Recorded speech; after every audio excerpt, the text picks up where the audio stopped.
startup. We have 36 people in the company. We have no sales team. It's largely been the founder team, myself and my CTO who's been selling. And we're looking to hire our first sales lead, and we're wondering a few things. One is, what is the right profile to hire for? We're in enterprise B2B space.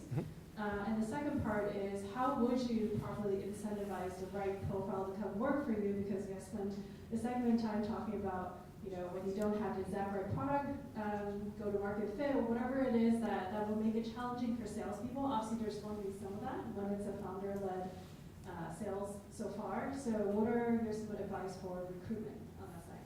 Okay, so there's two questions there. One, what is the profile? And then two, what is the incentive structure? I mean, I think that the profile, how many customers do you guys have? 15 enterprise, over $1 million in ARR. Okay, got it. So you feel that like the sales motion is quasi-repeatable at this point? Okay, good. So that's the first and foremost thing is that that's been done, and so that's really important. So good job. And then I think that the next thing there is to just is to look for, well, one, don't hire one, hire two. AEs is usually the right move there. And then look at, what I typically recommend is to look at folks who have engaged in a similar sales motion previously. What's the average sales price? You said it's 15, so 15 to $1 million, so it's what is that, like 70K? 75.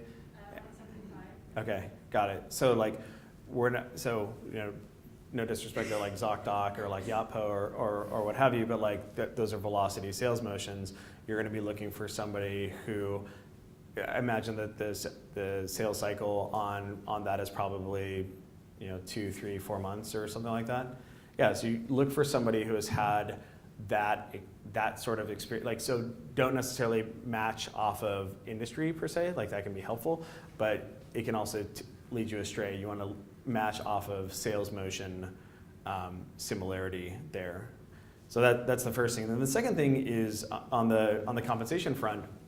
I think that if it is actually repeatable because you've proven it, well then usually where AE compensation comes from is you want to target a certain cost of sales, whether it's 20% or 30% or what have you, and you would just run a model in order to understand, okay, cool, 70K, 70K ASP deals. This is our win rate right here. This is how many meetings meetings are required in order to close a deal, and just do a bottoms-up model on that in order to understand what somebody ought to be able to do in a month or in a quarter, and then take that from a booking standpoint and say, great, I can afford to pay 20-25% of that. Now, obviously, that's going to vary, but that's just kind of like a rule of thumb there. So I don't think it necessarily has to. If you were going to say oh, our go-to-market is not yet figured out, well, then that's that last recommendation is going to be thrown out the door. But right now, if you do have a repeatable sales motion, you can just model it like any other AE comp plan. So you prefer AE over a VP of sales hire? I think so.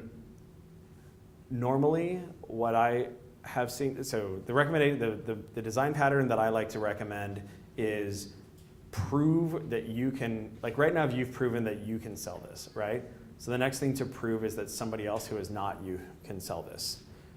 Once you have proven that, that's the point at which, and ideally a couple of people, once you've proven that, that's the point at which you can get out of the business of managing. So we were talking earlier about getting out of the business of selling. As a founder, eventually you need to get out of the business of sales management because other people are way better sales managers than you.